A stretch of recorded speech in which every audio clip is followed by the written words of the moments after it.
நிறைய பேர் அந்த லெவல் கிராசிங் க்ளோஸ் பண்ணிட்டா ஏன் பைக்கை எடுத்து கிராஸ் பண்ணிட்டு போகிறாங்க எனக்கு புரியல. ஒன்ஸ் கேட் இஸ் க்ளோஸ் யாருமே வைலேட் பண்ணி போகக்கூடாது. இதுதான் வந்து மாஸ்டர் ரூல்.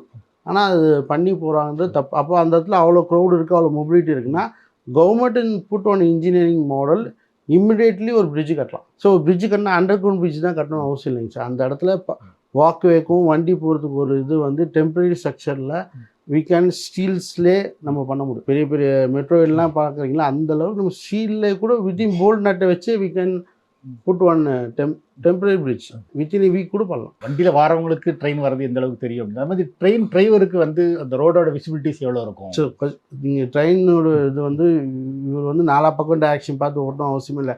அவங்க ஒன்லி திங் பேசேஜ் பார்த்துவே சிக்னல் போட்டால் வண்டி நிறுத்துவாங்க. சிக்னல் தான் வண்டி ஓடிட்டே இருக்கும். அவங்க மேபி சில இடத்துல சில ஸ்மார்ட்னஸ் அவரும் டிரைவர் வந்து வேன் வந்து இடிக்கணும் போக மாட்டார். அந்த ஸ்பீடில் கண்ட்ரோல் பண்ணால் அவருக்கு என்ன இருக்குன்னு ஒன்று இருக்குது. அந்த ஸ்பீடில் கண்ட்ரோல் பண்ணால் அங்கே என்ன டாப்பில் ஆகும். ப்ளஸ் நிறைய உயிர்கள் ட்ராவல்